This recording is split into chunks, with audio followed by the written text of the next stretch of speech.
15টা অপরাধ বলতে গেলে তো 15 রাত লাগবে, তাও হবে না। 1 নম্বরে আল্লাহর নবী বলেন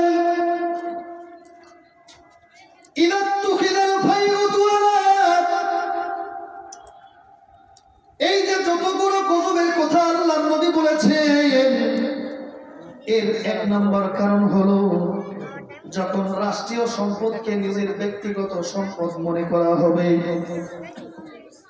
রাষ্ট্রীয় সম্পদকে যখন নিজের ব্যক্তিগত সম্পদ মনে করা হবে, তখন এই গজবগুলো আসবে।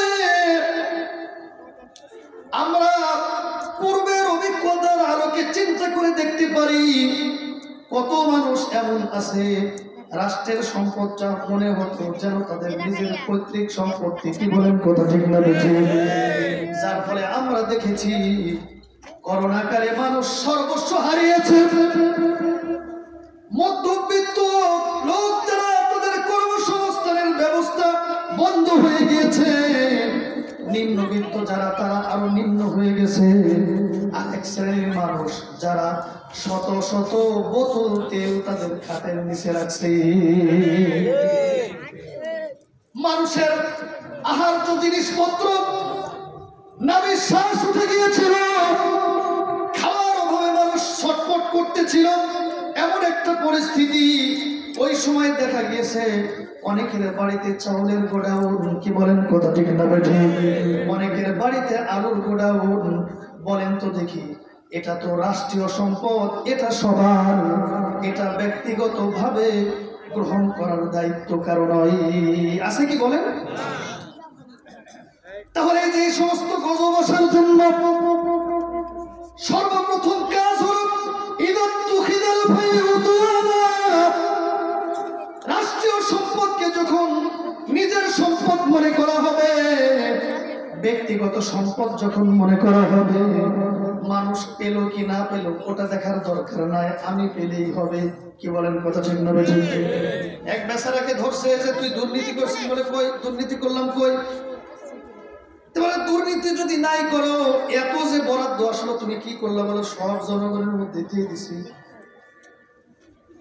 সব জনগণের মধ্যে তুমি দিলাতে ধরা খালা কি হবে?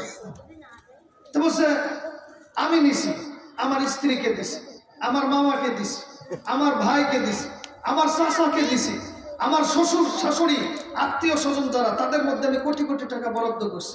আমরা জনগণ না দেশে? আমরা জনগণ না? আমি তো জনগণের মধ্যেই বিতরণ করছি।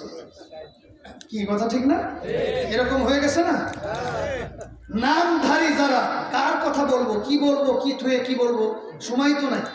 নামধারী যারা, বলেন আমি আজকে ওই মানে সকালবেলা আমি ভাবতেছিলাম যে আসলে রাজনীতির অর্থ কি এই যে দখলবাজি করা? বলেন, দখলবাজি করব, এই করব, সেই করব, এটাই কি রাজনীতি? রাজনীতি যদি জনগণের জন্য হয়, সবকিছু থাকবে জনগণের জন্য। কি বলেন, কথা ঠিক না বেঠিক? আমি তো আমার আখের গোছানোর তালে ঘুরবো না। আমি রাষ্ট্রের একজন কর্মচারী মাত্র, সেই হিসাবে আমি আমার বরাদ্দ বেতন গ্রহণ করতে পারি। এর চেয়ে বেশি একচুল পরিমাণ কোনো কিছু নিলে রাষ্ট্রীয় সম্পদ আমি নিজে কুক্ষিগত করেছি বলে কিয়ামতের দিন আল্লাহর সামনে আমাকে দাঁড়াতে হবে। ফাজলামি নাকি? আল্লাহ আমাদের হেফাজত করেন, আমরা সকলে বলি আমিন। আজ থেকে হাট তোমরা খেতে, আজ থেকে হাট আর তোমরা যাতে হাট আর তোমরা দখল করতে পারবে না, অমুক কিছু তোমাদের আওতায় আর থাকবে না। এর মানে যদি এই হয়, তাহলে এটা জনগণের নীতি হয় কিভাবে? এটা তো পেট নীতি, এটা তো নিজস্ব নীতি।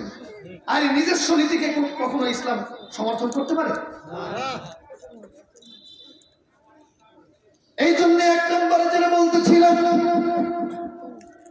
রাষ্ট্রীয় সম্পদকে নিজের সম্পদ মনে করা হবে। এটাই হয়েছে, আমরা অতীতে দেখেছি, এটাই হয়েছে। যার ফলে গরিবরা গরিব হয়েছে, ধনীরা আঙ্গুল ফুলে কলা গাছ হয়ে গেছে। রাতারাতি অবস্থা ভালো, রাতারাতি একেবারে পুরো চেহারা পাল্টে গেছে। 20-25 বছর আগে যাদের 1 বিঘা জমি নাই, নুন আনতে পান্তা ফোরাতো যাদের, এরা এখন শত শত বিঘা জমির মালিক হয়ে গেছে। কে বলেন, কথা ঠিক না বেঠিক? রাষ্ট্রীয় সম্পদকে নিজের মনে করা হয়, এটা হলো কিয়ামতের আলামত। আপনি যদি একজন ব্যক্তির কাছে অপরাধ করেন, হয়তো আপনি একজন ব্যক্তির কাছে গিয়ে মাপ চেয়ে নিতে পারেন, ভুল করেছি আমাকে মাফ করে দাও, আমি আর এইরকম কোনো কিছু করব না, এটা সম্ভব হয়। কিন্তু যদি আপনি কোটি কোটি মানুষের সাথে বিয়াদবি করেন, কোটি কোটি মানুষের অধিকার নিয়ে যদি আপনি সিনেমিনি খেলেন, বলেন তো দেখি আপনি মাপ চাইলেন আর সবাই মাপ দেওয়ার জন্য রেডি হয়ে আছে নাকি? না না, মাপ দেওয়ার জন্য রেডি নাই। তাহলে এক নম্বর হলো রাষ্ট্রীয় সম্পদকে নিজের সম্পদ মনে করা হবে, এটা অপরাধ না পুণ্যের কাজ? দুই নম্বর, অনেকের মন খারাপ হচ্ছে এই জন্য বাদ দিলাম। দুই নম্বর, ওয়াল আমানাতু মাগনামা, দুই নম্বর হলো আমানতের মালকে গনিমতের মাল মনে করা হবে। কথা ঠিক না বেঠিক? আল্লাহ রাব্বুল আলামিন বলেন, ইন্নাল্লাহা ইয়া'মুরুকুম আন তু'আদ্দুল আমানাতি ইলা আহলিহা। আল্লাহু আকবার বলেন। আল্লাহ রাব্বুল আলামিন বলেন, নিশ্চয় আল্লাহ তোমাদেরকে আদেশ করছেন আমানতকে আমানত গ্রহীতার কাছে ফিরিয়ে দেওয়ার জন্য। আমার আপনার কাছে যে যে আমানত রাখা হয়েছে, আমানত গ্রহীতার কাছে আমানত সেইভাবে পৌঁছাতে হবে। নির্দেশ কার? একটু বিবেক করে বলেন, সমস্ত ইবাদতের মালিককে? ইবাদত একমাত্র কার জন্য হবে? আল্লাহ তাআলা যতগুলো বিধান দিয়েছেন, এই বিধান পালন হোক এটা চান কে? আল্লাহ। জোরে বলেন, কে চান? তাহলে নামাজ আমার আপনার কাছে আমানত, যেভাবে আল্লাহ আদায় করতে বলেছেন ওইভাবেই করা লাগবে। সমর্থবান ব্যক্তিদের জন্য যাকাত একটা আমানত, আল্লাহ যেইভাবে দিতে বলেছেন সেইভাবেই দিতে হবে। কি বলেন, কথা ঠিক না বেঠিক? সৎ কাজের আদেশ করে এটা আমানত, এইটা দেওয়া লাগবে। কোরআনকেও বলা হয়েছে আমানত, কোরআনের যথাযথ হক আদায় করা লাগবে। কোরআনের রাজ পৃথিবীতে বাস্তবায়নের জন্য আপ্রাণ প্রচেষ্টা করা লাগবে, কারণ এটাও আমানত। কি বলেন, কথা ঠিক না বেঠিক? তো আমানতের মাল যদি কারো কাছে রাখা হয়, শরীয়তের বিধান হলো যেইভাবে রাখা হয়েছে ওইভাবেই রাখতে হবে, এর মধ্যে কোনো রদ বদল করা যাবে না। কি তাই তো?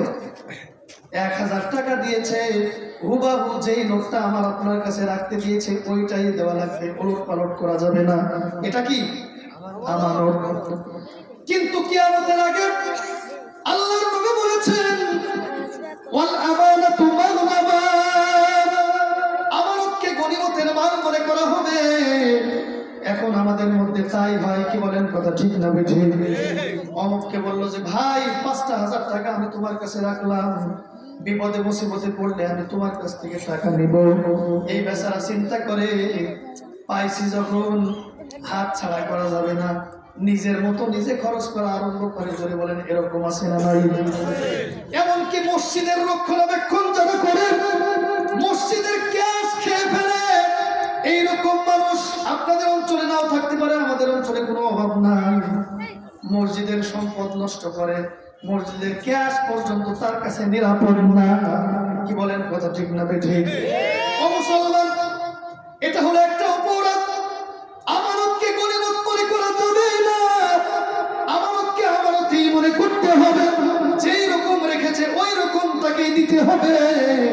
সামান্য পরিমাণ রদ বদল করা জায়েজ নাই, ইসলামী শরীয়ত এটা হারাম করেছে।